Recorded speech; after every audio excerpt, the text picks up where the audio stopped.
Se presenta entonces con las memorias de acceso aleatorio, que son volátiles porque se borra la información cuando no tienen energía, que eso es lo que pasa cuando uno apaga el computador.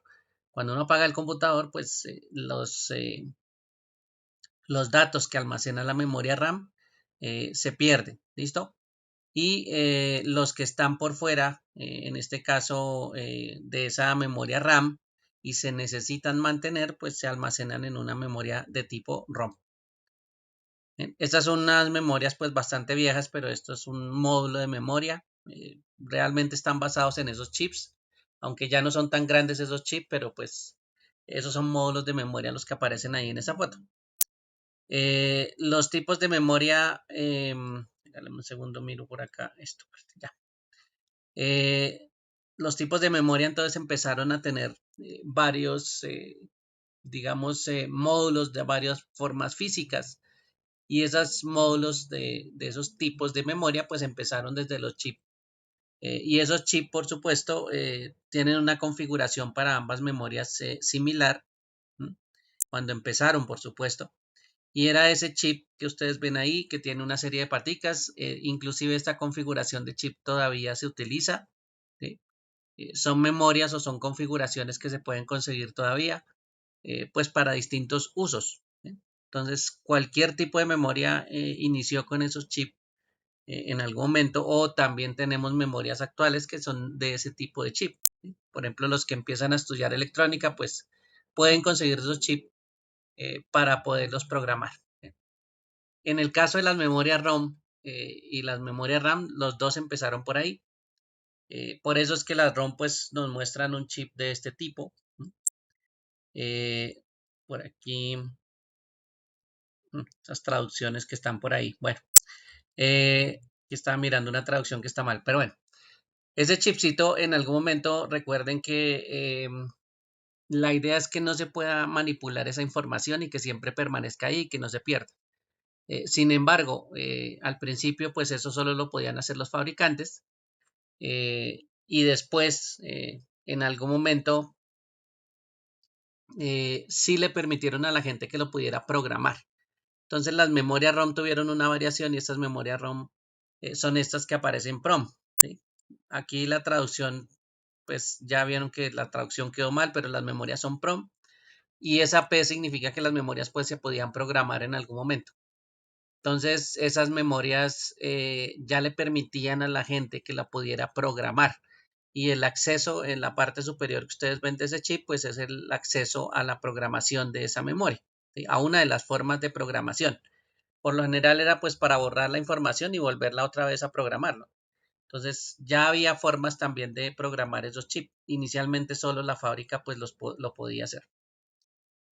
Como esos métodos tenían que volverse un poquito más eficientes y masivos, por supuesto, pues a todas esas personas que trabajaban con electrónica les empezaron a dar un chip eh, también de memoria ROM, que se podía mantener la información ahí así estuviera apagada la máquina. Pero esa información pues se podía también empezar a mirar o a programar de otras formas.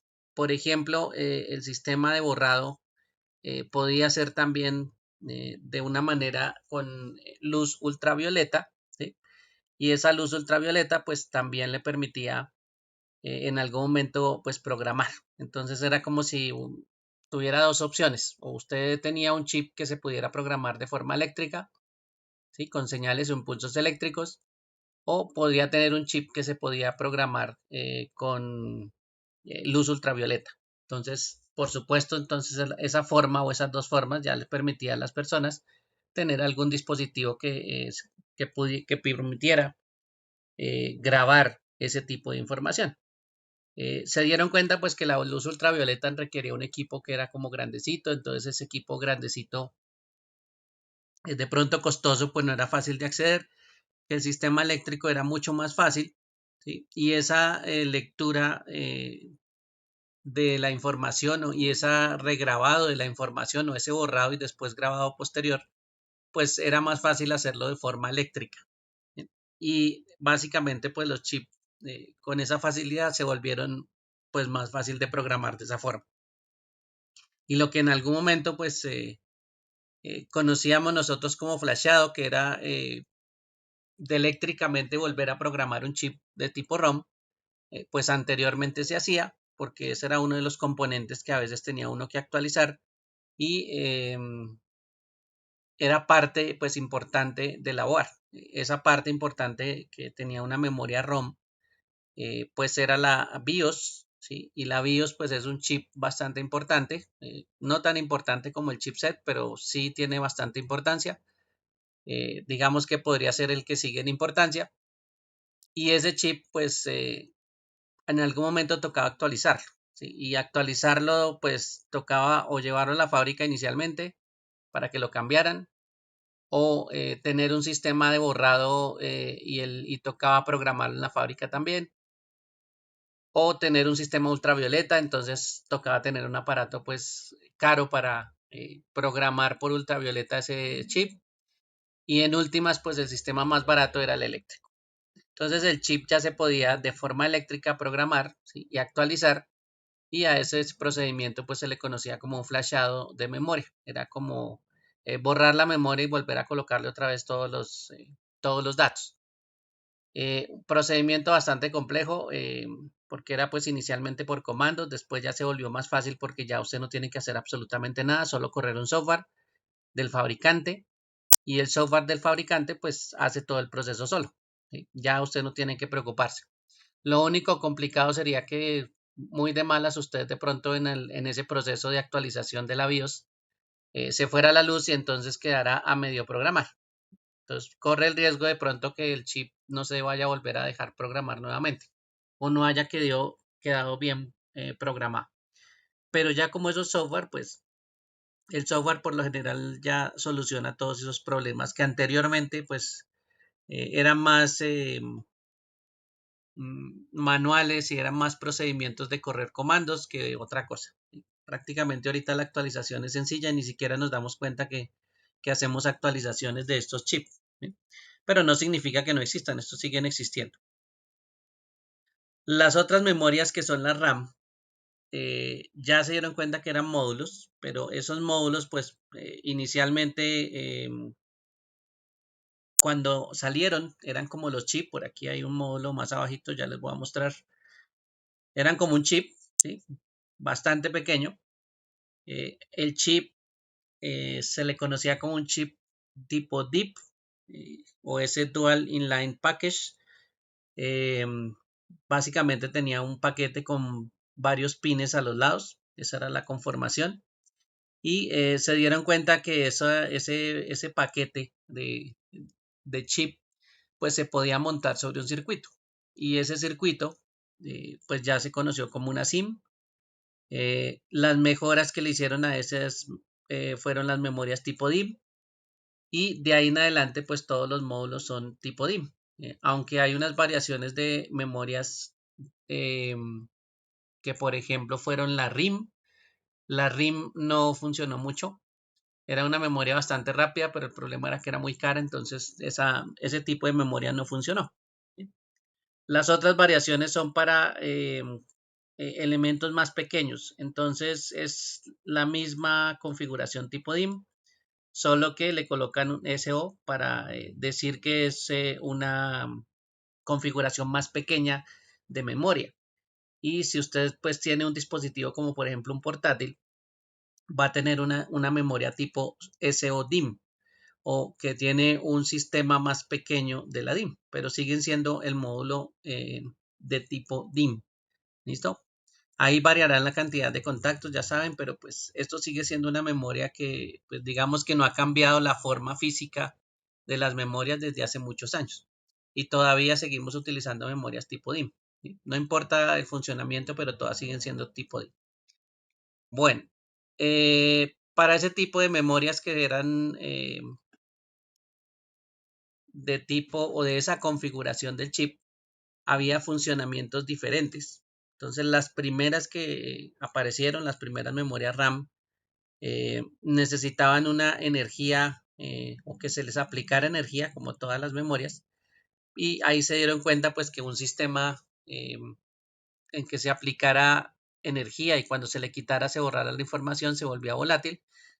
Ese tipo de memorias, pues afortunadamente era muy más barata que las demás, entonces se dio esa oportunidad de tener memorias temporales o memorias de trabajo de tipo eléctrico, ¿sí?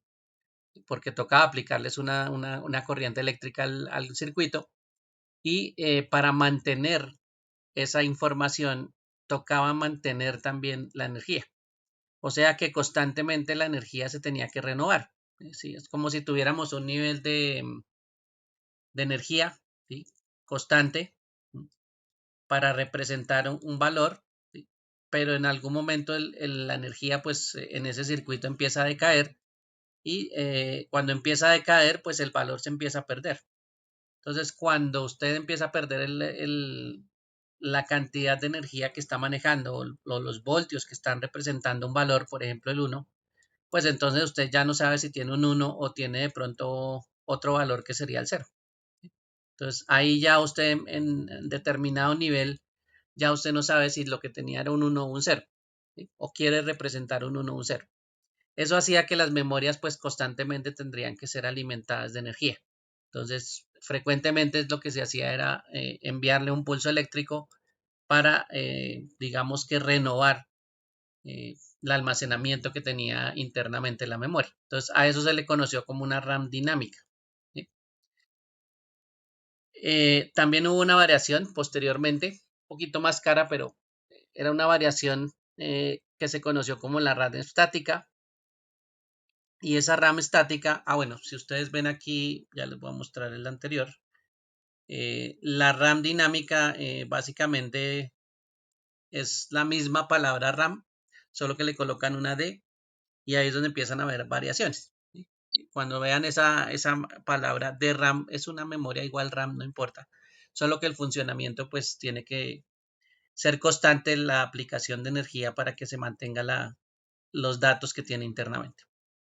La estática, en este caso que es una SRAM, eh, por supuesto era un poquito más rápida.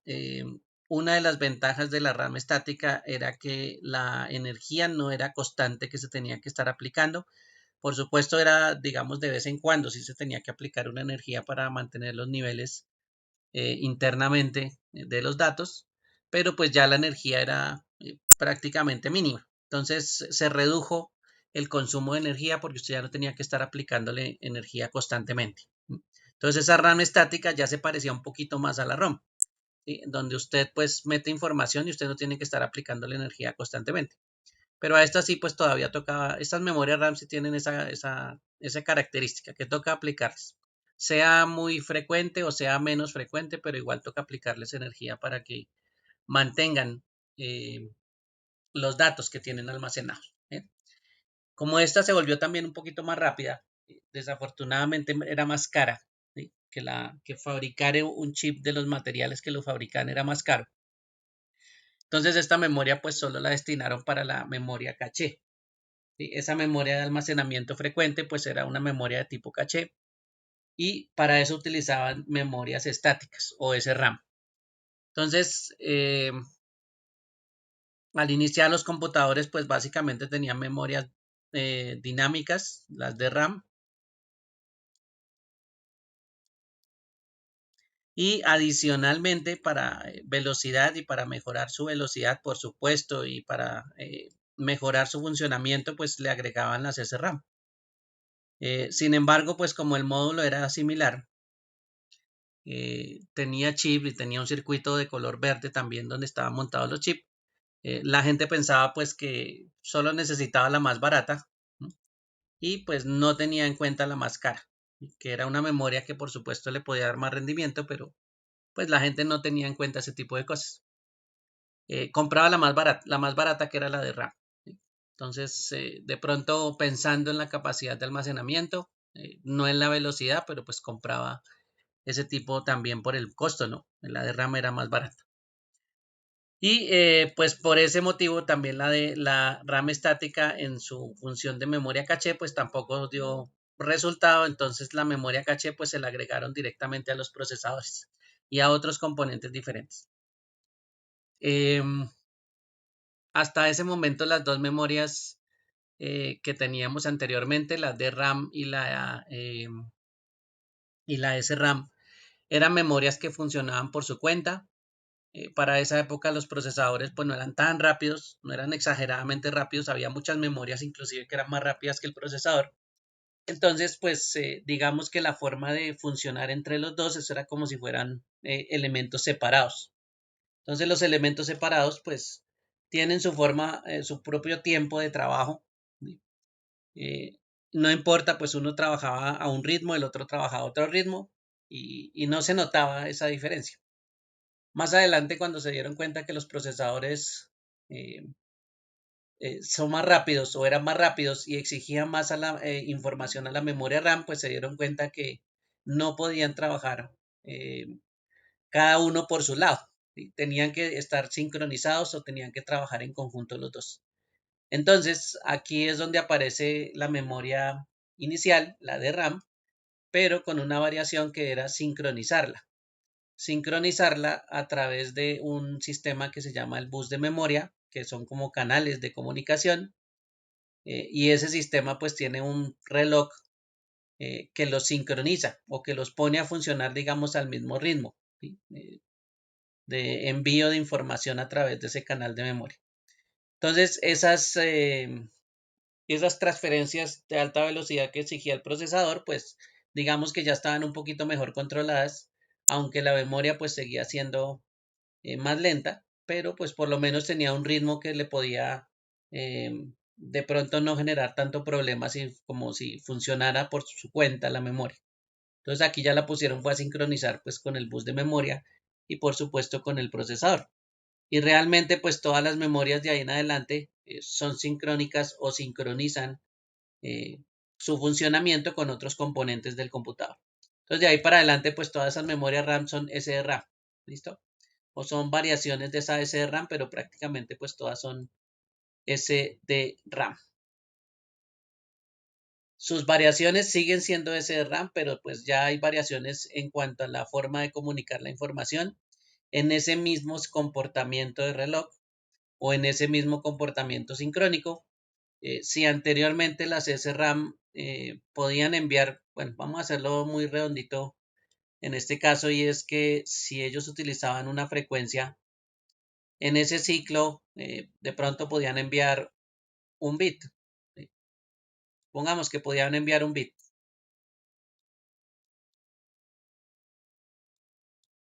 Lo que hacía mejorar la tecnología, entonces ya podía ser que en ese ciclo, pues no enviaran un solo bit, sino que utilizaran, por ejemplo, la mitad del ciclo para enviar un bit y la otra mitad del ciclo para enviar otro bit.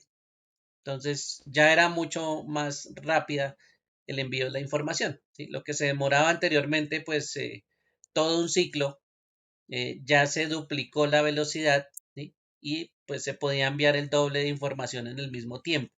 En este caso, pues en el tiempo del ciclo. Y ahí pues ya se podían hacer otras operaciones en el doble del tiempo. Entonces, esa configuración de tiempo y esa configuración de hacer más cosas en la mitad del tiempo, pues sacó otras memorias mucho más rápidas que se conocieron como las DDR, pero siguen siendo memorias SDRAM. ¿Sí? Esa es la connotación real de esas memorias, pues son de tipo DDR SDRAM. ¿Sí? Todas las memorias, como les decía, son SDRAM en este momento. Y ahí pues empiezan a haber ya variaciones de esa misma funcionamiento a doble velocidad. ¿Sí? Por supuesto, cambiando algunos parámetros como el uso de la energía y la cantidad de voltaje que están utilizando. Esto se reduce, ellos tienden a mejorar ese uso o a cambiar ese uso de energía y por supuesto el consumo va a ser menor y la cantidad de contactos o la cantidad de transferencias que puedan hacer también pues empieza a mejorar. Entonces esas variaciones entre las distintas memorias SRAM de tipo DDR pues son las diferentes familias que hay. Entonces ahí pues ustedes se darán cuenta en esos cambios que una de las cosas que se reduce es el voltaje, lo que se aumenta es la frecuencia a la que manejan que manejan, que es la velocidad de reloj de sincronización. Y pues también puede variar el tamaño de almacenamiento y la cantidad de pines que tenga cada una de esas memorias. Entonces ahí tendrán pues algunas mejoras, por supuesto, bastante importantes. Hasta llegar, por ejemplo, a la DR5, que es la que ustedes vieron que en común tenían varias de las board que ustedes vieron, porque tenían pues una versión mucho más rápida eh, de la versión inicial, que era la DDR4 o las versiones anteriores. Entonces, lo que ha hecho pues ese cambio es que efectivamente la DR5, eh, si lo comparamos con la DR4, pues mire que nos está mencionando que cuadruplica la capacidad máxima de almacenamiento.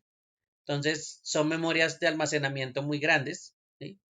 El consumo es bastante pequeño, ya se está acercando a un solo voltio para utilizar, o sea que esas memorias ya no utilizan, por ejemplo, 3.3 voltios o 1.5, sino que ya empiezan a utilizar un solo voltio para funcionar, que eso es un ahorro bastante grande eh, para esos módulos. Y las conexiones de ese tipo, pues también como son veloces, pues requieren frecuencias altas y cantidad de pines pues mucho mayores.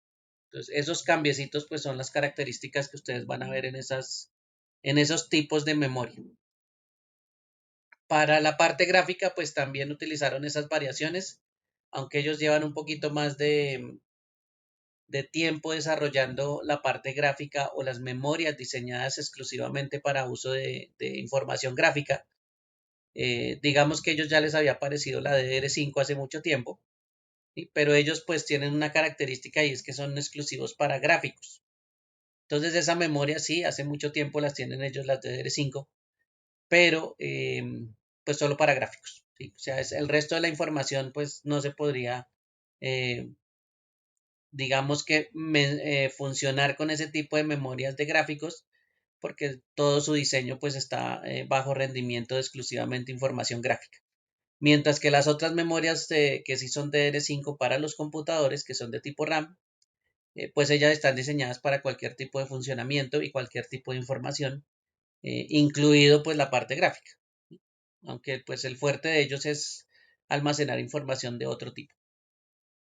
Entonces ese tipo de información de las memorias, si se dan cuenta, también ha cambiado bastante y pues por eso es que se dan cuenta que ya no tenemos memorias eh, de referencias de DR pues muy bajitas como la DR solita o la DR2 o la DR3, que ya son memorias que están bastante viejas y pues desafortunadamente ya pasaron a mejor vida, aunque a nosotros nos gusta tener memorias de ese tipo muchísimo tiempo. Entonces, pues sí, todavía van a haber ese tipo de memorias por ahí en computadores viejitos. ¿Listo?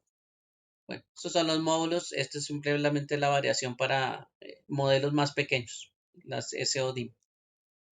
Bueno, como les decía, la caché, que era la memoria estática RAM o la SRAM, no funcionó por fuera, no funcionó en módulos de este tipo de color verdecito, de este tipo de, bueno, realmente en esa época venían, era tipo SIM, pero pues es en esa época, pues como no funcionaron y la gente no compraba la memoria caché por fuera, ¿sí? O no la compraba con un módulo aparte por el costo y porque, bueno, tampoco sabían para qué servía.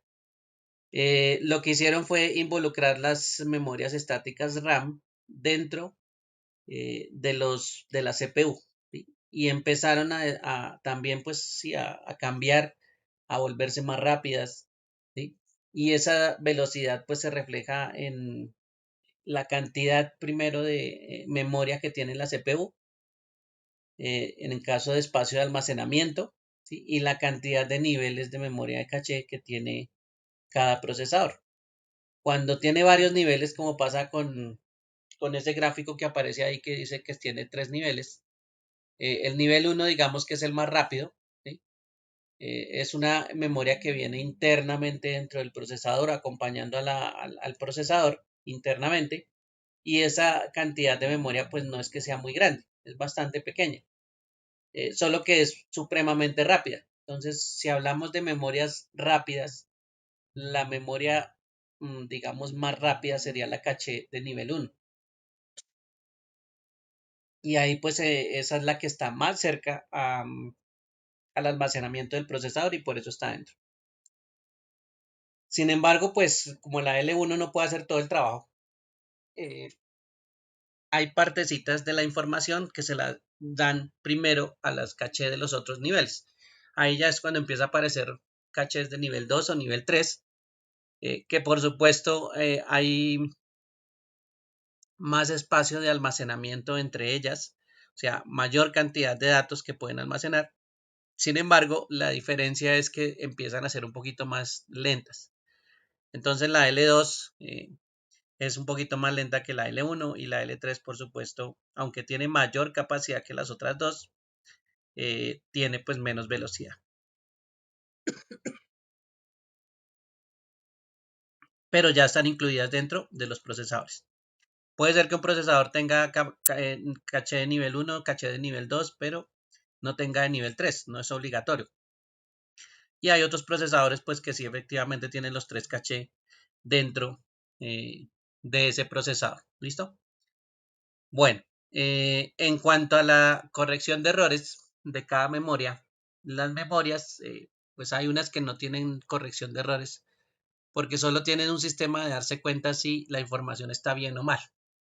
La información de los datos que se maneja aquí, aunque son señales eléctricas que representan unos y ceros. Y esos unos y ceros que son el sistema binario, eh, pues tienen que ser verificados. ¿Cómo se verifican en algún momento? Pues se hace una operación que es una suma de binarios, ¿sí? Una suma, bueno, la equiparan con una suma, pero es una operación lógica que se llama la AND. Y esa operación pues lo que hace es sacar un resultado. Cuando yo tengo estos valores, los posibles resultados de la operación pues son 0 o 1. ¿Sí? Y ese bit, dependiendo de si toma cualquiera de esos dos valores, ese bit me indica si la suma está bien o está mal. ¿Sí? Porque digamos que hace una comparación, al final el bit me tiene que dar 0. Pero cuando usted fue a mirar la información, entonces la suma le dio 1. ¿Sí? Entonces ahí ya hay una diferencia. Entonces, si me tiene que dar 0, pues ¿por qué me está dando 1? Ahí hay un problema con alguno de los bits. Y la información, pues ahí, digamos, se detectaba con esa forma sencilla eh, que había una falla en los bits o en la información que se estaba produciendo a través de esos bits. Entonces, a eso se le conoció como el bit de paridad. Ese bit de paridad realmente lo que hacía era, pues, chequear si la memoria tenía un error, ¿sí? Y ese bit, pues, servía para hacer esa operacióncita, para darnos un resultado, como eh, un bit adicional para hacer esa operación de suma o de chequeo. ¿Bien? Pero pues esto no corregía el error seguía presentándose. Simplemente de pronto con la comparación de, bueno, esto me tenía que dar 0 y me está dando 1. Entonces esa comparación ya hacía que esto pues tuviera de pronto algún error y tocaba volver a compararlo o volver a manejar ese tipo de información un poquito más fiable.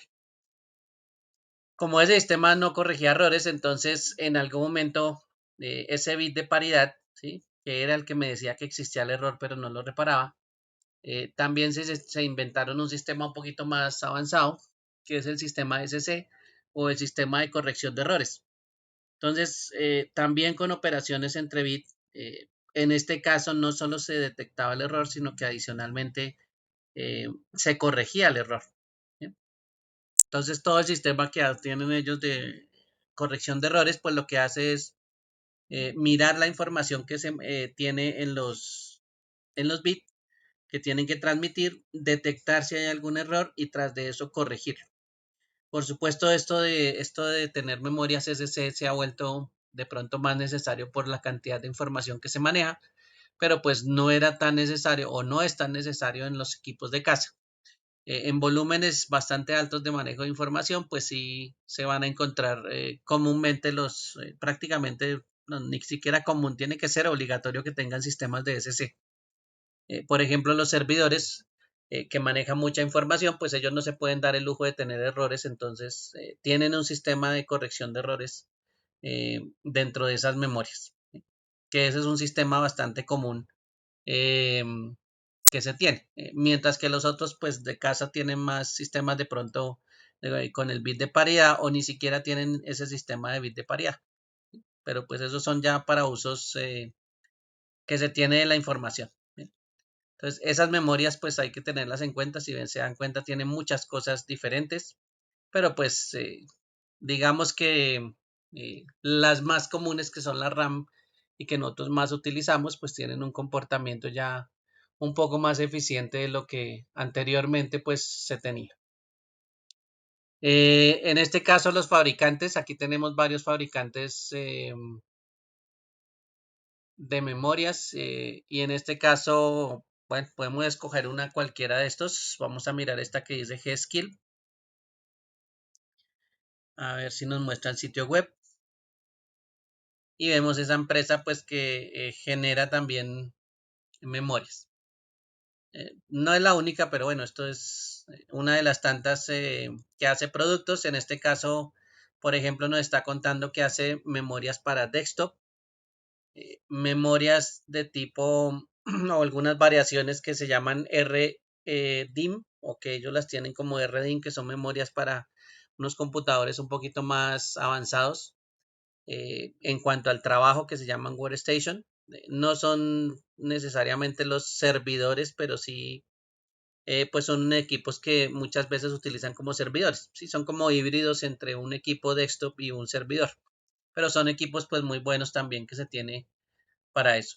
Las memorias de laptop o las memorias pequeñas, las que tienen el formato SO, son igual DIMM, pero pues son más pequeñas. Miren que ahí tienen varios tipos de memorias y bueno, ahí tendrá otro tipo, por ejemplo, memorias como flash, que son las tipos en este formato, que son las tipos SD, que son CAR o son tarjetas, en este caso de memorias SD, que son tipo flash, mucho más rápidas que la RAM, por supuesto, y son chip de memoria. Entonces, esos tipo flash pues son bastante rápidos. Por aquí, esto sí ya no es más de memorias. Bueno, por aquí tiene unos discos de estado sólido para M2, pero bueno, nos interesa esta partecita. Esto que está aquí, pues memorias de tipo, por ejemplo, DDR5. Por aquí me imagino que todos estos números, bueno, vamos a mirar uno de estos que no tiene la forma o no tiene escrito DDR5, a ver si de pronto es una DDR4 todavía. Aquí hay varias memorias, si se fijan acá en la parte inferior, la primera memoria ya nos está diciendo que es DDR4. Entonces ahí ya tenemos pues memorias de ese tipo. Dale un segundo aquí, uy no. Bueno, las memorias entonces que ellos nos están vendiendo o que ellos están mostrando, miren que tienen una referencia que en este caso es la DDR4. Recuerden que todas son SDRAM, no importa la que usted mire, sigue siendo SDRAM, solo que ya como esa palabra es común, entonces ya ni siquiera la mencionan. Y aquí menciona pues que son DDR4 y el número adicional que en este caso también acompaña la referencia. Y eso es un número también de referencia para ese tipo de memoria. Fuera, bueno, eso tiene otros números de referencia adicionales, pero ya ahorita se los muestro. La cantidad de almacenamiento, en este caso aquí me está diciendo que esta son dos memorias de 8 gigas. Si cada uno de esos módulos que ustedes ven ahí son memorias de 8 gigas. El consumo de energía para el DDR4, si se acuerdan, era más o menos de 1.5. Entonces, ese es como el promedio que le está diciendo de consumo de esas energías. Y fuera de que tenga lucecitas o formas o alguna otra cosa adicional, lo otro que también está mencionando aquí son tiempos que en este caso se pueden estar manejando a nivel de nanosegundos y a esto se le conoce como las latencias o realmente es como una demora, digámoslo así, en hacer alguna operación. Aquí están las especificaciones, miren, se dan cuenta desde DDR4, la capacidad de almacenamiento para las dos es 16 gigas. Esta es una característica que hace que dos memorias pues funcionen si existe, ¿no? Si existe ese dual channel, que bueno, eso ya es común en todas las board. hace que las dos memorias pues trabajen en conjunto, ¿sí? Como si estuvieran sincronizadas, y esas dos memorias pues sincronizadas y trabajando en conjunto, pues digamos que son más eficientes que poner a dos memorias trabajando por separado. Por aquí nos habla de la velocidad. Miren esa referencia de 4000, que era la que teníamos anteriormente. Transferencias, megatransferencias por segundo. La latencia, que son tiempos de demora. Estos son tiempos. Los tiempos están en las acciones que realice la memoria. Entonces, eh, la memoria es como una matriz. Y una matriz pues tiene celdas de almacenamiento. Cuando yo tengo celdas de almacenamiento, pues tengo que saber dónde voy a almacenar las cosas. Tengo que saber cuál es la columna, cuál es la fila donde voy a almacenar, ¿sí? Para ir, por supuesto, a escribir o a borrar. Entonces, mire que son varias acciones. Por ejemplo, ubicarnos en la columna es una acción. Ubicarnos en la fila son dos acciones. Leer, por ejemplo, lo que está escrito, si está algo escrito, serían tres acciones. Y escribir, si ese espacio está vacío o lo va a reescribir, pues esa sería una cuarta acción. Entonces, los tiempos que menciona la latencia es la duración de ese tiempo que se demora en ubicar la columna, en ubicar la fila, en leer la información o en escribir la información. Y son tiempos de demora que tiene eso. Y pues entre los tiempos sean más bajos, pues una memoria va a ser mucho más rápida en hacer las cosas. Solo que pues la gente, como no se fija en la latencia, pues no sabe qué tan rápido puede ser la memoria.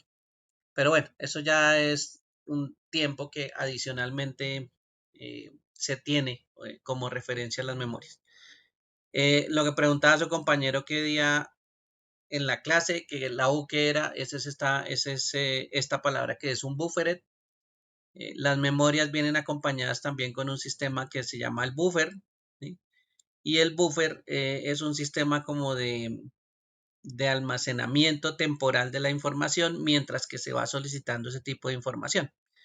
Entonces, supongamos que usted va a cargar un video de YouTube, y cuando usted ve la barra de desplazamiento del video, ella, aunque esté corriendo el video en una posición, usted ve que la barrita tiene un colorcito diferente un poquito más adelante. Eso significa pues que la información ya se está cargando en su computador, ¿sí? Se está almacenando, y realmente pues el almacenar información en un buffer va a permitir que el video fluya mejor. Entonces, cuando la barrita se va desplazando eh, a través de la reproducción normal del video, pues ya la información va pues cargada un poquito mejor, ya va almacenada en un buffer de video, y ese buffer de video pues hace que esta barrita de recorrido del video pues sea un poquito fluida, ¿sí? Y no se traba y no toca esperar hasta que se corra el video y que otra vez vuelva a descargar información y avance un poquitico, y otra vez espere a ver que cargue más información y avance otro poquitico, y bueno, esos buffers ayudan a esa transmisión de esa información para que las cosas pues fluyan un poquito mejor. Entonces, estas memorias pues son un buffer, o sea que estas son memorias que deberían tener una referencia U. También son memorias que no tienen corrección de errores, o sea que no tienen el sistema de verificar el error. Puede ser que tenga el de bit de paridad, que se detecte el error, pero no hay forma de corregirlo. Entonces, ellos, aunque de pronto pueden mirar el error, pues no lo pueden corregir. Bueno. Este es otro parámetro también, este 2133 es otro parámetro con el que vienen las referencias. Esa velocidad por defecto sí es más la velocidad que uno puede encontrar, por ejemplo, en las board como referencia, ¿sí? Más que este numerito eh, más grandecito. Ya les muestro ahorita una tablita de estas de DR4. El voltaje, bueno, la garantía es por el tiempo de vida que le dan. Los chips pues tampoco es que les den una garantía muy larga de duración, así que tampoco esperen que esto le dure 100.000 años, porque estas memorias no están diseñadas o los chips no están diseñados para eh, durar muchas décadas sin correr el riesgo de fallar. ¿Listo? Entonces, cualquier dispositivo electrónico pues tiene tiempo de vida y puede fallar en algún momento. Bueno, aquí están las características pues de las memorias y por aquí hay una tablita del estándar de DDR4 donde nos muestra pues que hay varios tipos de DDR4. Por ejemplo, aquí está el 1600 hasta el 3200. ¿Sí? Y esas referencias que están aquí de DDR4 pues tienen unos numeritos aquí del estándar. ¿Sí? Es más común encontrar esos números del estándar que de pronto unos números más grandes, por ejemplo, pero pues tampoco es que no se encuentre. Hay que mirar ese tipo de características, ¿sí? A ver si aparecen las memorias. Si no, por lo general en las memorias aparece el nombre del módulo, ¿sí? Y el nombre del módulo, si se fijan aquí no tiene DDR4, pero tiene PC4. Entonces, con este nombre de módulo que es la forma física, pues tiene una referencia a las DD4. Los otros módulos tendrán un número aquí diferente. ¿Sí? Y la otra referencia que aparece aquí está referenciada hacia la otra columna que se llama la tasa de transferencia máxima en megabytes por segundo. Bien, si se ve ahí, si se dan cuenta, ahí aparece 12.800 megabytes por segundo. ¿Sí? Básicamente son 12 gigas por segundo. Esa referencia es del módulo, o sea que usted cuando lee la memoria, pues si ve este número que empieza por PC y ve que no dice DDR4 sino PC4, eso se refiere al nombre del módulo. ¿Sí? Y el nombre del módulo pues viene con las tasas de transferencia máximas. Entonces encontrará un número muy grande. ¿Sí? Entonces hay que tener en cuenta ese número del nombre de módulo porque a veces es lo que uno lee en la etiqueta.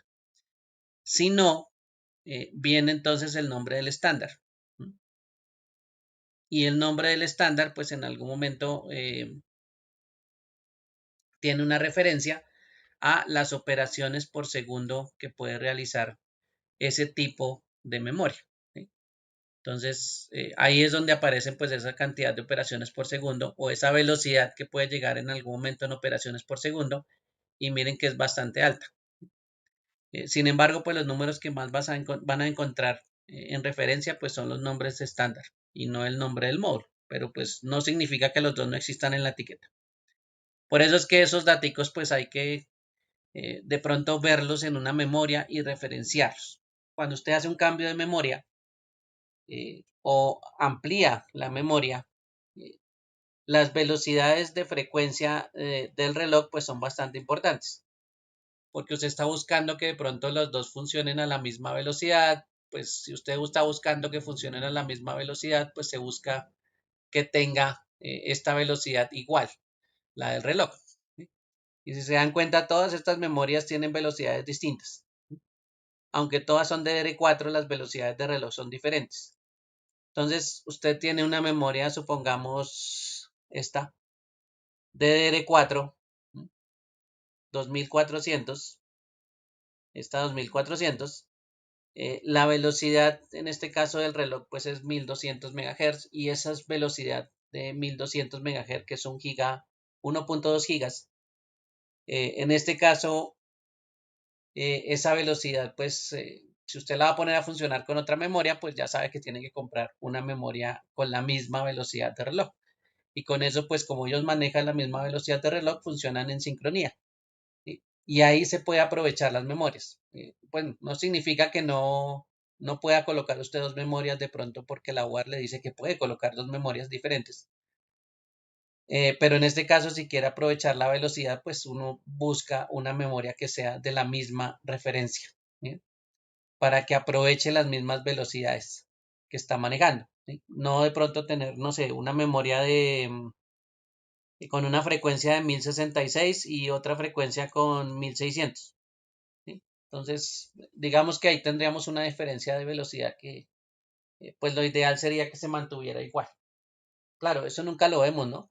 Pero pues por rendimiento sí deberíamos tener en cuenta ese valor. Aunque nosotros no somos capaces de darnos de cuenta de eso, pero bueno, la ideal sería que todo eso fuera igual. Por eso las recomendaciones es que las memorias cuando se amplían, pues que toca mirar la referencia de lo que tiene anteriormente. Entonces toca mirar a ver si dice, por ejemplo, DDR4 2666. Entonces toca comprar pues una igual, una DDR4 2666, para que tenga la misma velocidad de reloj y por supuesto pues funcionen eh, igual, de acuerdo a esa velocidad que es la que determina pues el funcionamiento y la sincronía de esas memorias. Entonces esas memorias que ustedes ven ahí pues tienen esas especificaciones bastante importantes, son bastantes, pero pues son memorias que en algún momento toca empezar a mirar qué es lo que hay en el mercado y qué tienen para ofrecer, si en algún momento pues vamos a ampliarla o vamos a cambiarla. ¿Sí? Como les decía, esos circuitos pueden fallar. Entonces, una memoria en algún momento puede fallar, sí. No hay, esas memorias no duran toda la vida. Uno se arriesga a que esas memorias pues tengan alguna falla o algún inconveniente de pronto en alguna parte de un chip. Bien, bueno. Esta memoria que está aquí es una DDR3. Bueno, miren que es el módulo también es de tipo DIMM, pero en este caso es un módulo pequeño. ¿Sí? Ese módulo pequeño pues es destinado para equipos portátiles y esos equipos portátiles pues tienen estas ranuras o tienen esa entrada tipo DIMM, pero es de tipo SO. Entonces toca también tener en cuenta que los portátiles pues tienen memorias diferentes a los equipos desktop y diferentes a los equipos de servidor. Entonces estas memorias cuando tengan un espacio pequeño van a tener este tipo de memorias pues pequeñas. Entonces para que no se les vaya a hacer extraño si ven una memoria pequeña o un espacio muy pequeño eh, para esos dispositivos que es bastante pequeño ahora sí para este tipo de memorias. ¿Listo? Esto también tiene especificaciones, solo que va a cambiar el tamaño de la memoria y las especificaciones pues van a tener también las mismas características. ¿No? El factor de forma, que es la forma de cada uno de los componentes, mire que dice SODIMM, son memorias de tipo DDR con capacidad de almacenamiento. Estas no funcionan en doble canal, sino en uno solo, porque pues muchas veces vienen una sola memoria en el portátil y ya. Bueno, estas megatransferencias, la latencia, la velocidad en este caso y bueno, el tiempo de vida que mencionan ahí. Entonces, esos tipos de memorias son los que uno pues trata de buscar para tener compatibilidad con los componentes que uno está buscando, por ejemplo, en la board, que es lo que ustedes estaban mirando en su board. Esas características son las que uno relaciona con este tipo de componentes como la memoria. Bueno, eso en cuanto a la memoria, ¿no? Para que lo tengan presente, que es bastante importante tenerlo en cuenta como componente y empezar a mirar pues ese tipo de cosas. ¿Listo? Bueno, con respecto a otros dispositivos, bueno, esos son los tres más importantes que hemos visto. Los otros son almacenamiento. Ah, bueno, aquí hay tarjetas, pero bueno. Estoy buscando son los discos duros. Bueno, aquí habla de los slots. Estos son los slots viejos. Estos mini PCI son los de los portátiles, son mono variación. Los PCI X ya también dejaron de existir hace mucho tiempo. Los PCI son los que ya habíamos hablado en algún momento que son los que tenemos con distintos tamaños. ¿Sí? Bueno, esta tarjeta elevadora sí es una conversora más que una elevadora. Y este puerto también es muy viejo. Este es un puerto exclusivamente para video. Realmente lo único que nosotros lo que utilizamos actualmente pues son PCI Express. Así que ya digamos que varios de los puertos que están aquí pues ya son obsoletos, aunque uno se los podría encontrar de pronto en un equipo viejo. Pero pues lo más común es tener estas versiones de PCIe. Si se dan cuenta ahí están algunas versiones que habíamos visto de los PCIe. La velocidad de transferencia pues es bastante grande. ¿Sí? Si se acuerdan los tamaños, el más pequeño es el 1. En este caso está haciendo una comparación con el 8. Ni siquiera con el 16 lo está comparando con el 8. Y la cantidad de transferencias o la cantidad de bytes que puede transferir en un segundo, pues es bastante alto. Entonces, estos numeritos entre las versiones 2 y 3, comparado con la 4 o la 5, pues miren que la diferencia es bastante grande, bastante alta la transferencia en cuanto a velocidad y por la cantidad de conexiones que tiene. Sin embargo, bueno, aquí sí no están las otras referencias de versiones de PCI Express. Vamos a ver si por aquí la encontramos. En el famoso Wikipedia, a ver si alguien las puso.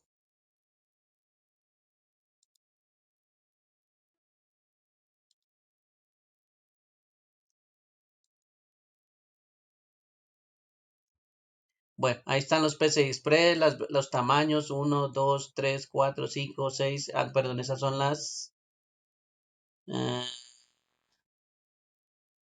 las versiones, en este caso. ¿Listo? Bueno, bueno, aquí está la tablita de las versiones. Las versiones, digamos que las transferencias por carriles, que esos son los tamaños. Si ustedes ven aquí hay tamaño 1, tamaño 4, tamaño 8, tamaño 16. Entonces, entre más tamaño tenga, eh, pues cada uno de los LANes, en este caso aquí lo llaman carriles, o los LANes que les había mencionado la vez pasada, pues tienen una cantidad de velocidad.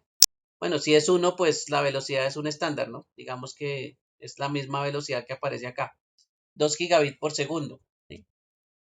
Esa cantidad de información que se está moviendo es por uno de un solo carril. ¿Sí? Recuerden que esto tiene 16 carriles, la más grande. Entonces aquí la velocidad pues a veces también es bastante mayor comparado con el tamaño de un solo carril o de un solo LAN. Sin embargo, por carril, si usted se fija aquí por carril, las velocidades se han ido incrementando. Cada vez que va avanzando una versión, va cambiando la velocidad de uno de los carriles.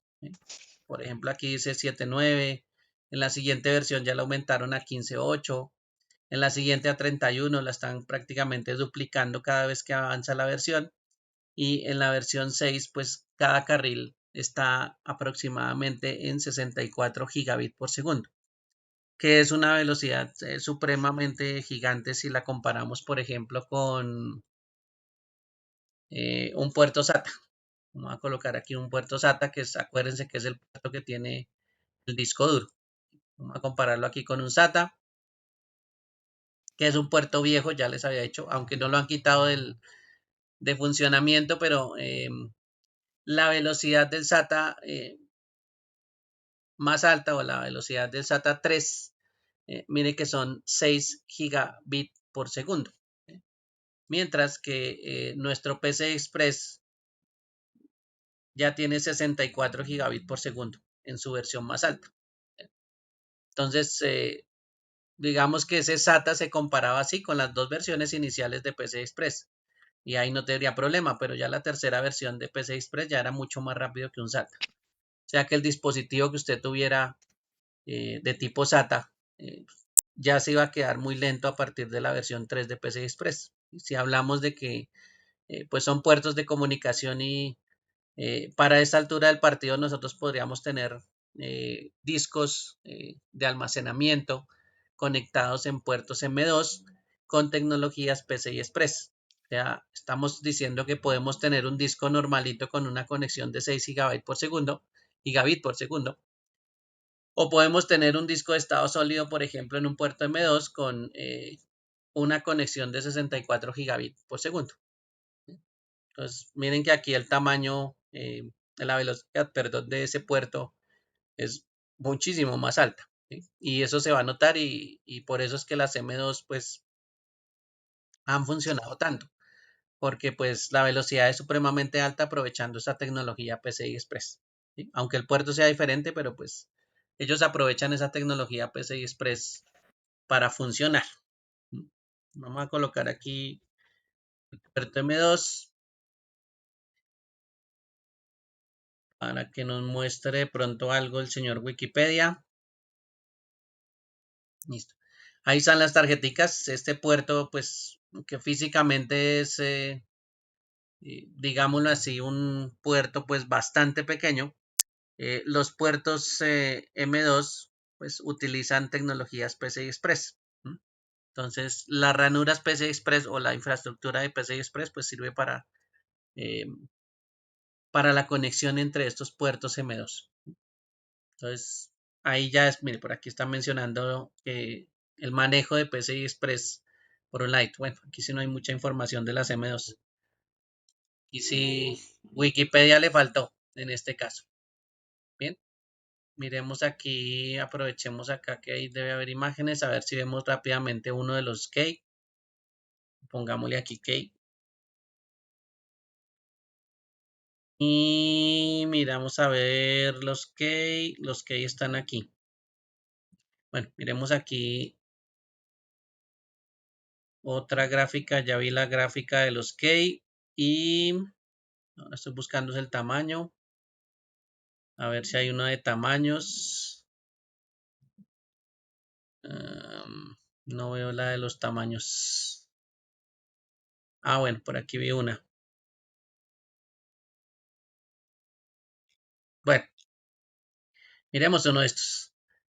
Esa gráfica que ustedes ven ahí son los key o la diferencia de contactos que tiene cada uno de los key. Ve, aquí hay la primera columna es un key tipo B, donde la conexión tiene una división acá en esta parte de la memoria de la conexión.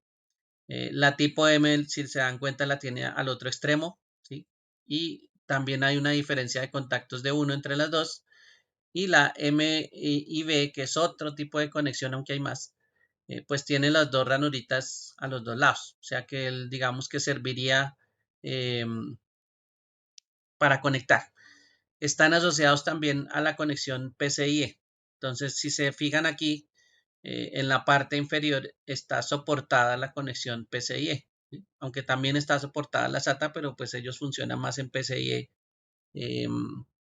para transmitir su información. ¿Listo? Claro, esa es una referencia pues bajita porque ahí solo tenían PCIe de versiones bajitas y los puertos pues no es que estén tan actualizados, pero bueno, esta es una forma de ver pues cuáles son las conexiones de tipo B que son comunes o las de tipo M, que no son las únicas, pero bueno, aquí hay una de más o menos los tamaños, aunque no está representado los tamaños, están básicamente los key, sí menciona los tamaños por un lado, ¿sí? Entonces aquí menciona los 4 tamaños que tienen. No veo es una gráfica de comparación de los tamaños, pero esas son las referencias de los tamaños, ¿sí? Todas empiezan por 22 y realmente la diferencia son los últimos dos cifras, que tiene aquí el 30, el 42, el 60 y el 80. ¿Sí? Hablando pues de referencias de los tamaños de esos tipos de memorias M2. Lo que no veo es una comparación de los tamaños en otra gráfica. Bueno, aquí están los diferentes tipos de key, son bastantes letras. En esa tablita que aparece ahí como de Excel en color azul, ahí están pues todos los tipos de key. No son solo dos, son varios. Y pues ahí dicen quién es el que los está utilizando o si están por utilizar. Ah, bueno, ahora sí encontré el tamaño. Listo, ahora sí estos son los tamaños de las tarjetas, ¿sí? Aunque todos son puertos M2, la referencia, por ejemplo, 2230 es la más pequeña y la más grande 110. ¿Sí? Todos tienen el mismo conector, en este caso es PIM, y ese mismo conector pues es de tipo M2, pero el tamaño de la tarjeta pues ya cambia. ¿Sí? Ahí están los diferentes tipos de tamaños de esas tarjetas. Toca mirar si la board soporta esos tamaños, ¿no? Si se puede conectar esos tamaños de tarjetas en su board. Puede ser que solo llegue hasta 2280. Entonces, si va a comprar una 22110, pues ya no le va a funcionar, ¿sí? El puerto sí funciona, pero el problema es que el espacio no le va a dar, ¿sí? No va a poder fijarla bien y menos atornillarla. Entonces, el tornillo por lo general va en la ranura que está en el otro extremo del conector. Entonces, ahí se asegura la UAR. Bien. Perdón, se asegura si a la UAR. Eso es básicamente lo que hace. Si no vienen así, pues vienen en tarjetas. Entonces, si ustedes se fijan acá, las tarjetas vienen conectadas por un puerto PCI Express. En este caso, el PCI Express por 1. Vienen las perforaciones de todos los tamaños para asegurar la tarjeta. Y a un ladito viene el puerto M2. Entonces, esta tarjeta, por ejemplo, está diseñada para colocar 2 tarjetas M2. ¿Sí? No importa el tamaño, pero sí nos está diciendo pues que tiene 2 tarjetas M2. Lo que sí nos dice esta tarjeta pues es la versión de PCI Express, que en este caso es 3.0. Pero pues nos soporta todos los tamaños de tarjetas, en este caso hasta la 110, si no estoy mal. Entonces esa tarjetica nos podría servir, ¿listo? Aquí esto es como más un adaptador también para los tamaños, pero pues en tarjetas PCI Express ahí es donde uno se da cuenta que efectivamente esto necesita tecnología PCI Express para funcionar, ¿sí? O trabaja con la misma tecnología. Bueno, entonces esos circuitos pues son bastante importantes que los tengan en cuenta para funcionar. Yo había visto otra cosa por aquí, regálame un segundo a ver si la veo. ¿Dónde fue que yo vi esa parte acá? Aprovechar una gráfica que había por aquí. ¿Dónde está? Bueno, puede ser este. A ver qué tiene esta gráfica. No alcanzamos a saber los datos. Vamos a ver si abrimos la página y vemos los datos de esa imagen. Ah, esto es un video. Esto es un video. Video no sirve. Necesito es la gráfica. Mm,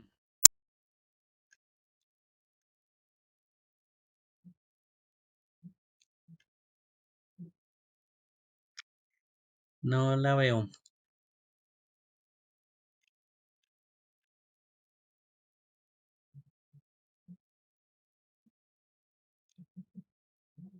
No la veo. Bueno, nos coloquemos aquí NVMe. Listo. Bueno, fuera del puerto M2, en este caso también hay una opción que es colocar discos duros ahí. Los discos duros, en este caso, para ese puerto M2, se conocen como los discos duros NVMe. ¿Listo? Esa es una de las configuraciones o las posibles configuraciones que tiene uno para los discos duros. No por puerto SATA, sino por el puerto M2, y en este caso pues son los NVMe los que pues digamos que van a ser más comúnmente utilizados como discos de estado sólido dentro de los puertos M2. Bien, ya saben que la diferencia en este caso, independientemente que usted tenga el disco duro, la tarjeta M2, pues en este caso las velocidades sí nos van a afectar. ¿Sí? Si usted tiene todo conectado por SATA, pues se limita al SATA. Mientras que si usted tiene conectadas las cosas por M2, pues tiene las velocidades que tienen los puertos M2 y las versiones PCI Express. Entonces, que usted escoja un disco duro que se coloque ese tipo de dispositivos, pues hay que tener en cuenta eso. Entonces, esas tecnologías PCI Express que utilizan con ese conector M2 también sirven para conectar discos duros. Entonces, un chip de estos que aparecen ahí en la imagen, pues también puede ser una tarjeta, perdón, un disco duro de almacenamiento. ¿Sí? Y esos NVMe pues son dispositivos que también me sirven para almacenar información. ¿Sí? Entonces, por eso van a encontrar también esas referencias dentro de sus board. ¿Sí? Ahí está la board, este tiene un conector también M2 y ahí pues por supuesto se va a poder conectar una referencia de disco duro que en este caso pues sería la NVMe. ¿Listo? Aquí está la referencia de lo que significa NVMe. Dice No Volatile Memory Express. Una memoria, pues por supuesto, mucho más rápida. No volátil, que es diciéndonos pues que efectivamente eso es un tipo de memoria de almacenamiento donde no se va a perder la información. Entonces, si no se va a perder la información, pues nos sirve como un dispositivo de almacenamiento bastante rápido. Entonces, todo eso termina siendo chip, así que pues pueden cumplir varias funciones en este caso. Bien, esos tienen entonces otros componentes que tienen chip, que en este caso son los relacionados con la tecnología PCI Express para que lo tengan en cuenta. Ahora sí, los discos duros que tenemos, los discos duros que vieron ustedes en esas cajitas por supuesto tienen una etiqueta en la parte superior. Esa etiqueta en algún momento me va a decir qué tipo de disco duro es, ¿sí? Fuera de las conexiones que ustedes ya conocen que iban por SATA. En este caso los discos duros pues también tienen sus tipos, y el disco duro más común, que es el mecánico, pues es el disco eh, que vemos en pantalla. Este ya es un disco duro de estado sólido, que ya no tiene partes mecánicas, sin embargo tiene las mismas conexiones tipo SATA. Las dos tienen tipo SATA, solo que este circuito pues ya no tiene nada mecánico, y esa parte no mecánica pues lo vuelve un poquito mucho más rápido a la hora de comparar velocidades de funcionamiento. Si ustedes se acuerdan, las memorias tenían una latencia, pues son, digamos, también chips que van a tener una latencia y van a funcionar pues bastante rápido. Bueno, por aquí yo había dejado, no lo dejé. El listado de productos, vamos a ver otra vez, fabricantes de partes. El anexo de Wikipedia, que es donde estoy sacando los fabricantes. Por aquí voy a buscar entonces de la unidad de duro, la unidad de disco duro interno. Eh, Podemos mirar uno de estos. Bueno, aunque si fabrica discos duros, pues igual puede estar fabricando también discos de estado sólido. Por ejemplo, miremos a ver si este señor Seagate nos muestra la página y nos muestra los productos que tiene. Entonces, productos. Aceptar cookies. Productos.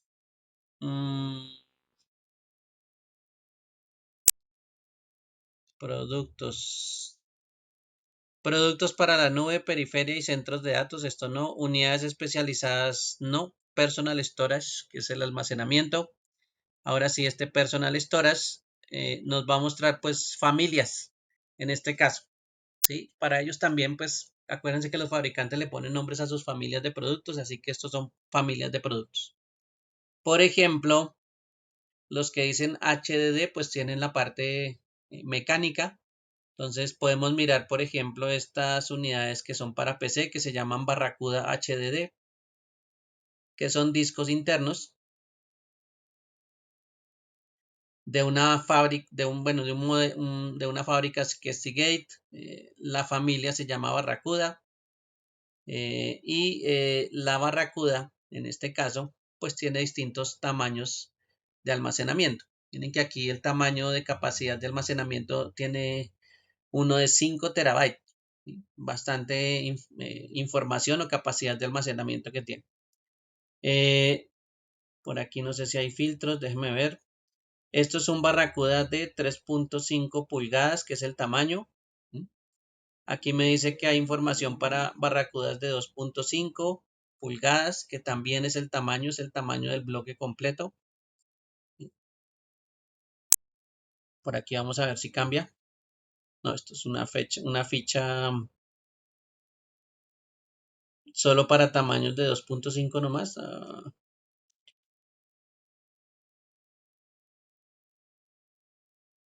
Bueno, aquí ya hablas del ancho de 7 milímetros, que es el de 4 terabytes, y de 15 milímetros el de 8 terabytes.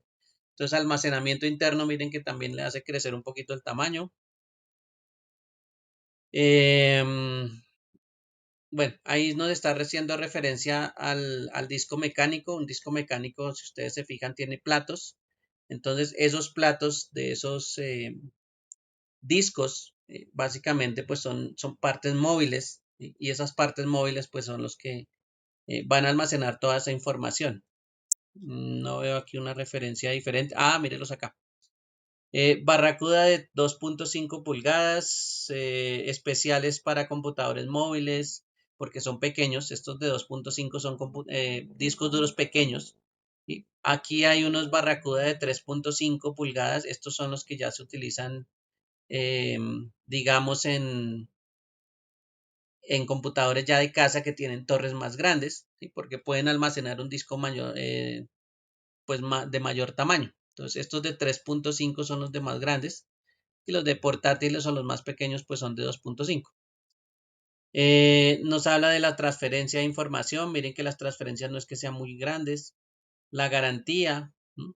Bueno, miremos a ver qué nos dice del producto. Este disco Barracuda. Barracuda de 3.5. 8 terabytes. El Barracuda pequeño, si ustedes se acuerdan, era de 5 terabytes.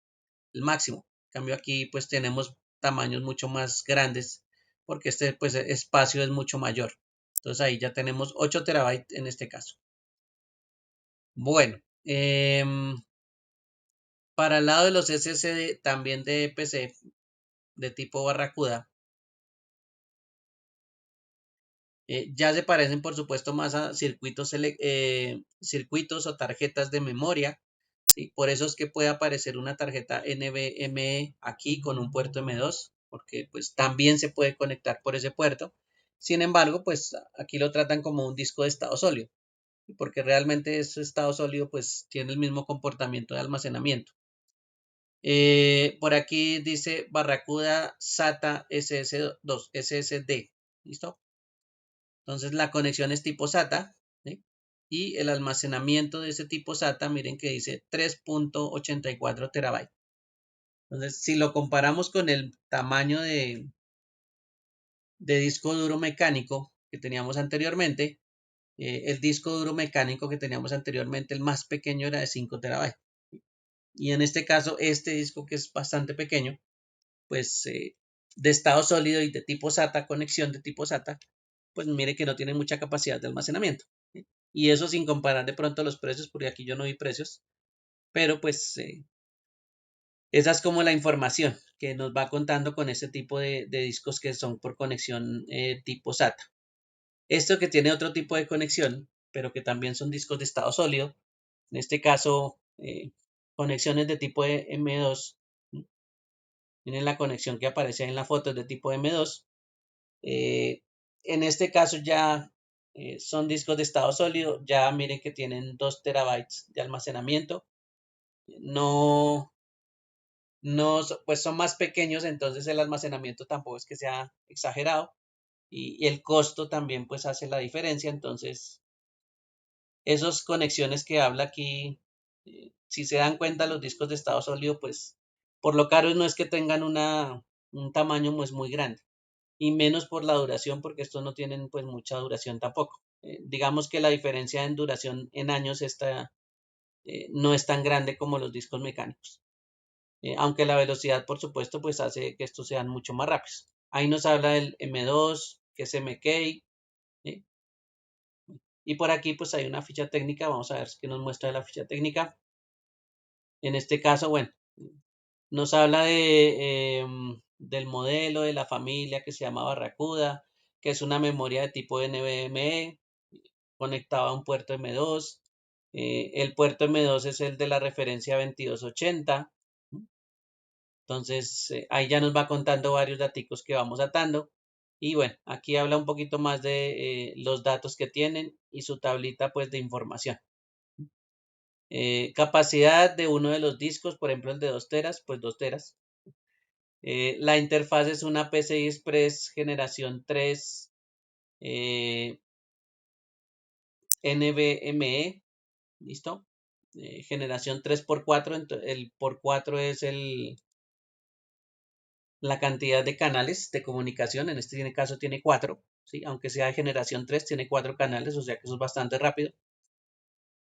El tipo de memoria que está internamente dentro del disco, acuérdense que eso tiene chips y el tipo de chip es este chip que se llama NAND Flash, que son los chips que se utilizan en las memorias que ustedes conocen con puerto USB. ¿Listo? Todas esas memorias que se conectan por puerto USB, pues son memorias de tipo flash o tipo NAND flash. Esa es como la referencia normal, digámoslo así. Entonces, todas esas memorias realmente no es que se llamen USB, son memorias de tipo flash y esas memorias de tipo flash pues tienen un conector de tipo USB. ¿Listo? Así como esas tienen un conector de tipo M2. Entonces, esos también son como esas memorias, pero pues bueno. Em,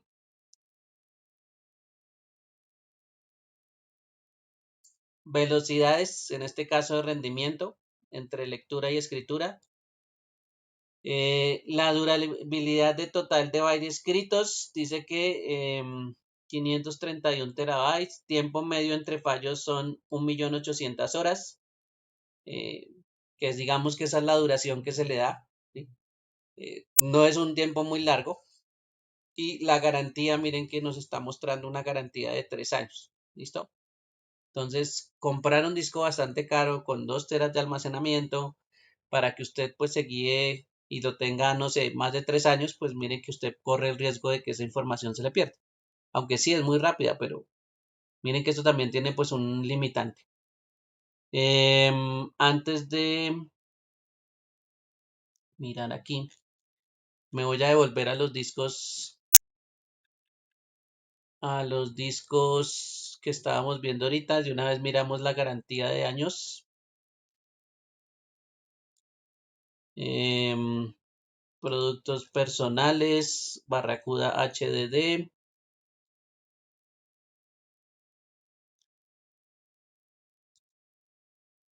un disco de 3.5 pulgadas y voy a mirar la parte técnica, a ver si está por aquí, que se me hizo.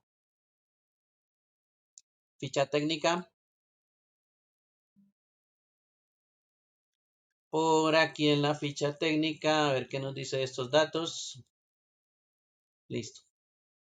Nos dice, bueno, aquí hay unos datos adicionales, pero, aquí nos están dando una referencia de horas encendido por año de 2400 y un límite de cada carga operativa por año de 55 terabytes en el año y una garantía limitada a 2 años. Uy, estos tampoco nos están dando garantía. Están muy reducidas esas garantías. Bueno, ahí sí nos toca confiar en la duración de pronto de años y de los ciclos de carga que soporte, porque en este caso los ciclos de carga también afectan. Las horas encendidas también afectan. Esto es un equipo electrónico que se va a desgastar y las cargas que se muevan al año pues también.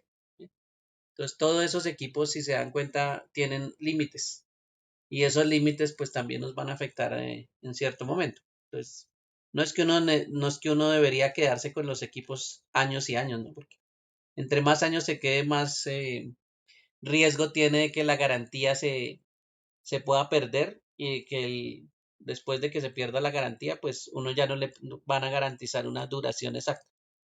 ¿Sí? Le dan un promedio de duración, básicamente. Bueno, entonces esos son dos productos ahí que aparecen de la marca Seagate, que son fabricantes de discos duros, para que también los tengan en cuenta. Hay más, pero pues solo miramos ese de Seagate. Ustedes pueden mirar algún otro producto, que en este caso pues puede ser Hitachi. Hay otras marcas también que aparecen por ahí. Bueno, bueno, aquí habla de los SATA, que ya lo habíamos hablado, las velocidades son bastante cortas. Comparado con tecnologías más viejas que si ustedes se dieron cuenta, esos computadores que teníamos allá ensamblando tenían unas cintas grises, ¿sí? A diferencia de los cables SATA que eran unos cables rojos o negros, tenían unas cintas de color gris. Esas cintas de color gris también se conocen como los ATA paralelos, ¿sí? Son una familia que se llama la ATA. Los paralelos son esas cintas grises y los seriales son las cintas de color rojo o negro para los que vieron el computador de marca. Realmente no venía rojo sino negro. Pero tienen conexiones de tipo SATA que son las seriales y los paralel ATA o los PATA son las versiones de las cintas. ¿Sí? Y si se dan cuenta las velocidades más viejitas pues son las de esas cintas. mientras que las velocidades más altas pues son de las versiones SATA, aunque ya les dije que las SATA son bastante viejitas. Eso no es tampoco la maravilla, pero pues eso es bastante viejo realmente. Bueno, bueno, aquí me cuenta el tamaño de los discos, cómo es un disco por dentro, pues ahí está mostrando un plato, la aguja, vamos a ver si hay un gráfico aquí más grande. No, no veo un gráfico más grande. Tocar buscarlo por otro lado. Bueno, básicamente un plato, no es que haya un solo plato, aquí se ve un solo plato, pero hay más platos. Entre más platos tenga, la capacidad de almacenamiento va a ser mucho más grande. ¿Sí? El tamaño también influye. En este caso, los tamaños más grandes, que son los de 3.5 pulgadas, esos son los discos duros más grandes. Si se dieron cuenta, es casi como una mano de grande. Los de 2.5 son los tamaños para los portátiles, ¿sí? Bastante reducidos, también reducidos en capacidad de almacenamiento. Estos de 1.8 sí, pues realmente yo no he visto uno de 1.8 así tan pequeñito. He visto de 2.5 y de 3.5. Esos son los más comunes para encontrar. ¿Sí? Como estos mecánicos, recuerden que tiene un riesgo de falla si esta aguja que aparece ahí encima del plato, por algún movimiento muy brusco o por una caída del disco, eh, la aguja llega a tocar el plato, pues lo puede rayar. Y si lo raya, pues entonces la información ya va a tener problemas. Entonces, esas agujas, aunque están separadas todo el tiempo, no significa que un movimiento brusco no vaya a hacer que de pronto una aguja toque y dañe la superficie del plato, que ese es uno de los riesgos que se puede correr. Y cuando pasa eso, pues las agujas por lo general terminan rayando todo el plato alrededor, porque esto es giratorio, ¿no? Entonces la rayita se va a extender alrededor de todo el plato. ¿Sí? Y ya con rayas o con daños en la superficie, los discos ya no funcionan. ¿Sí? No funcionan para almacenar datos en esa parte. Y las fallas físicas pues también van a tener a extenderse. No es que la rayita quedó ahí y ya no pasó nada, no. Esas también pueden extenderse más. Esas rayas pueden empezar a ensancharse, pueden empezar a generarse más problemas después. Cuando un disco tiene pues esas partes dañadas, sí toca lo más rápido posible pues cambiar. Los de estado sólido pues sí son tarjetas, esto no tiene nada móvil, tiene chips. Esos cuadritos que ustedes ven ahí pues son la representación de los chips dentro de una tarjeta de circuito integrado. ¿Sí? Aunque los discos mecánicos tienen chip también, pues no están diseñados más para almacenar toda esa información que dicen que almacenan, sino están diseñados más para controlar el circuito. Entonces, sí, también van a haber algunos chips en el disco mecánico, pero no son para almacenamiento de información en sí, como lo hace el disco mecánico, sino son más para control del circuito. Mientras que aquí los dos chips, pues sí, la mayoría son para almacenamiento de información. Entonces son los famosos estado sólido. Bueno, aquí no se ve cómo es por dentro, pero por dentro también son una serie de chips. Aunque aquí está en una cajita, pero pues internamente son solo chips. Aquí no hay nada móvil dentro de este circuito. ¿Listo? Bueno, aquí también sucede que se puede colocar, como les decía, tarjetas M2 o vienen los chips ya dentro de una tarjeta. Entonces, también existen tarjetas de solo chips que sí se podrían servir también para almacenamiento y como disco duro, pero vendrían en forma de una tarjeta, ¿sí? Como una PCI Express, y solo que usted la va a ver con solo chips y esos chips pues van a ser como un disco duro, ¿sí? Solo que conectado pues a través del puerto PCI. Bueno, hay una comparación como de tamaños. eh, bueno, ese disco que está allá sí es como más viejito, pero bueno, más comparación de tamaños por ese lado. En cuanto a eso, la unidad óptica, bueno, esta unidad óptica ya está mandada a recoger hace mucho tiempo, pero bueno, hay muchos que todavía utilizan este sistema, aunque el sistema pues se vio bastante limitado en la capacidad de almacenamiento por ese medio que es el disco, y se vio reemplazado por otros medios de almacenamiento como las memorias flash. Pues la gente abandonó mucho este sistema de sistema óptico de almacenamiento. Entonces, las unidades de CD, pues eso se abandonaron hace muchas décadas.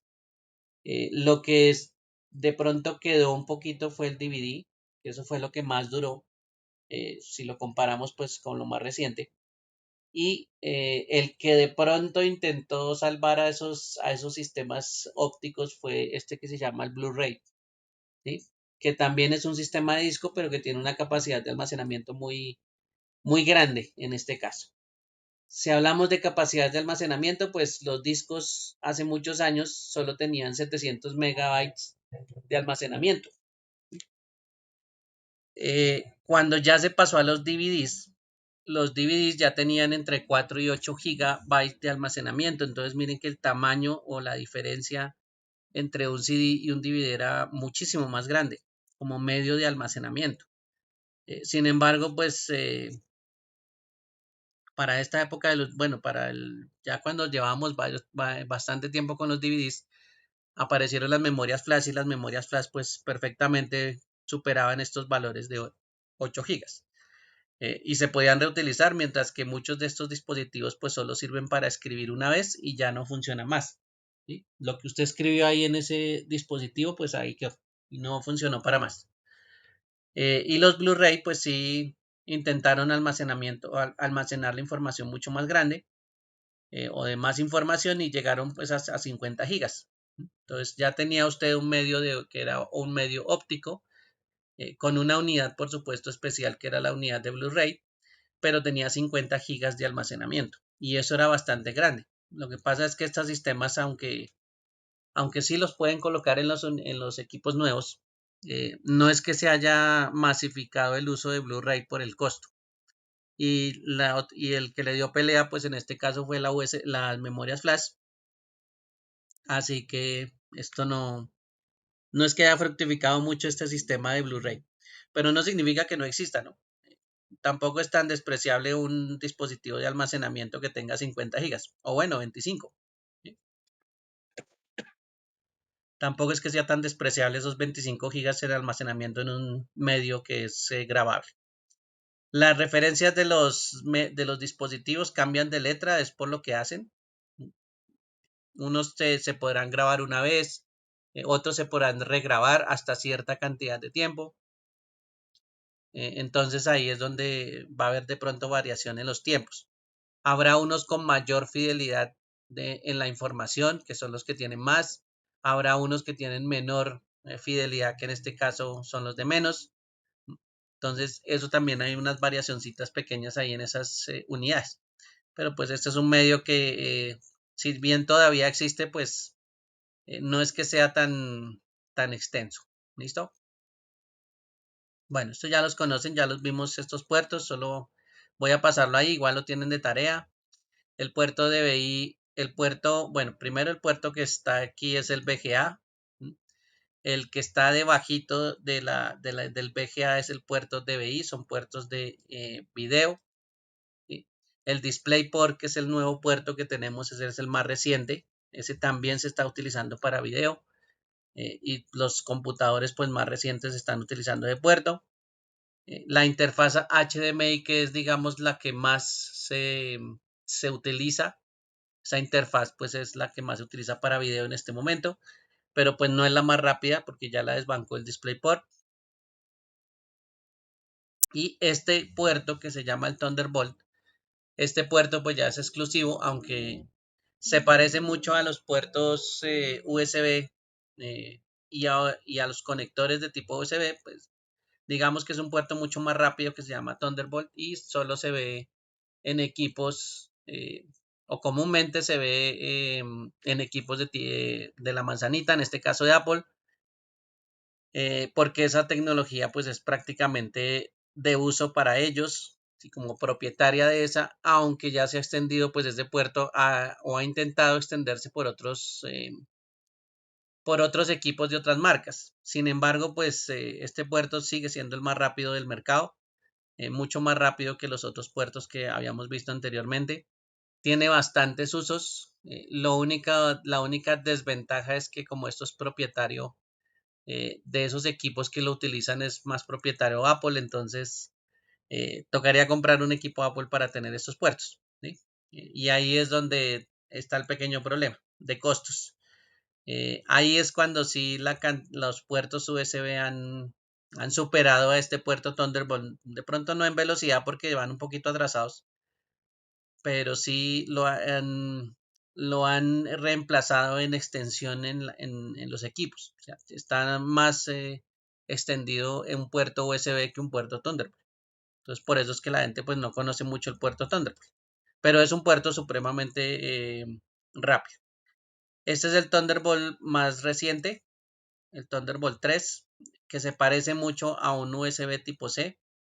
Inclusive el puerto es prácticamente el mismo, el puerto es USB tipo C.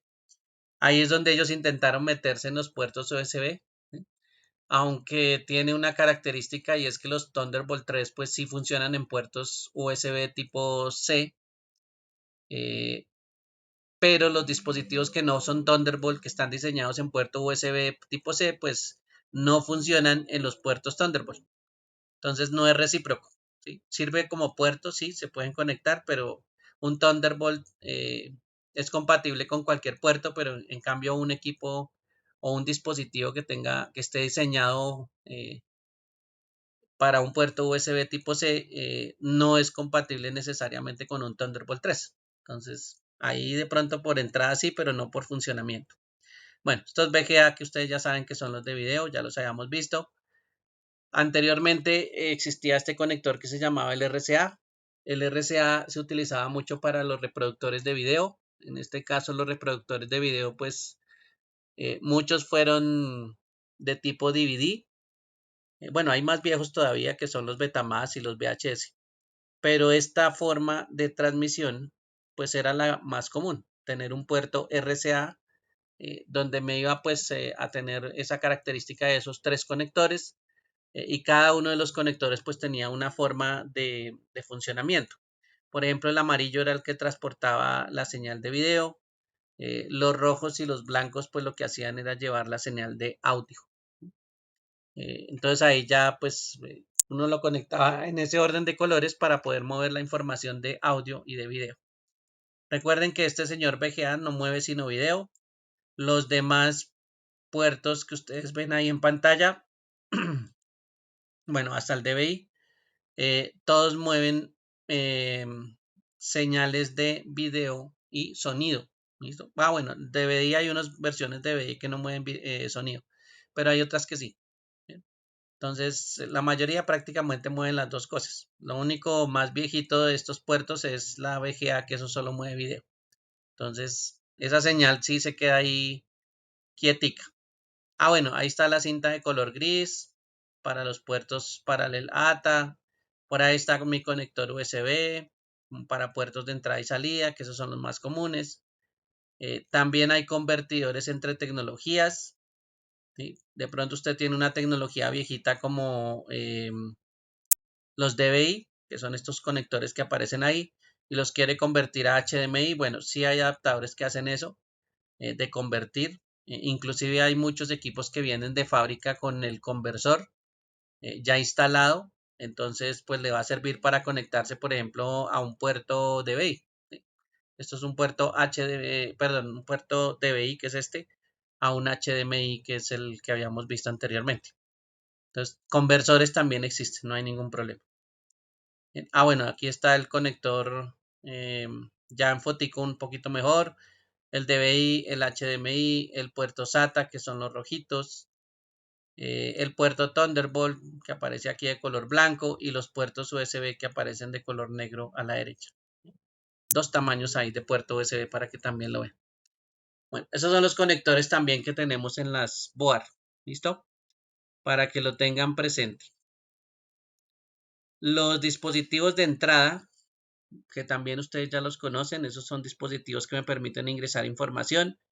Realmente lo que más nos interesa es la conexión. ¿Listo?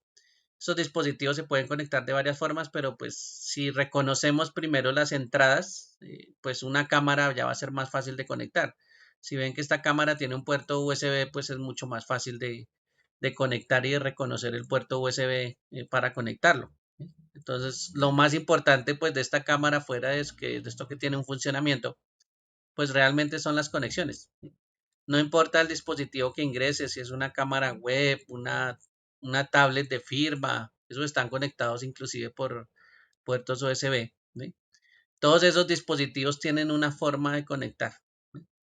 Entonces, lo que hay que reconocer un poquito más pues es el dispositivo que lo conecte, ¿sí? Al resto del sistema. Independientemente del sistema que sea, si sea realidad virtual de lo que sea, pues debe haber una señal de conexión hacia el equipo.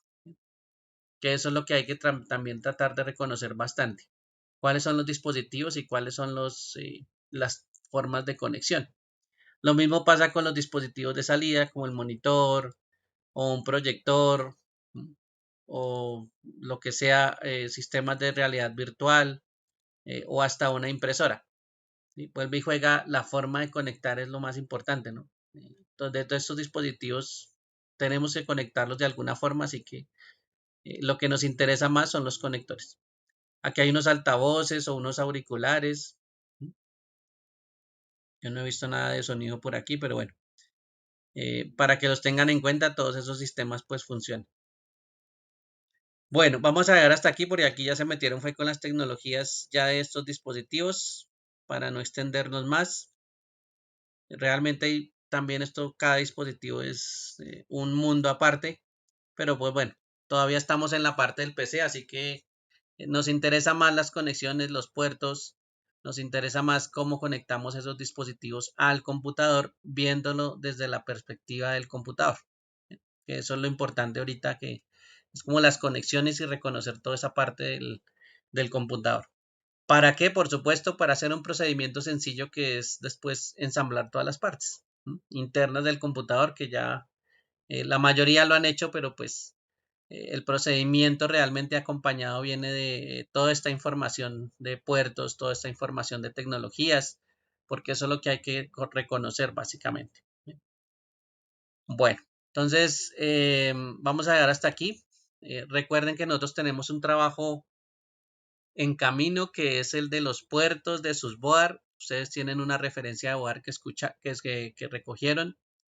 Están identificando cada uno de los puertos. Ya se dieron cuenta que por aquí vimos unas fotos de puertos que estaban identificando.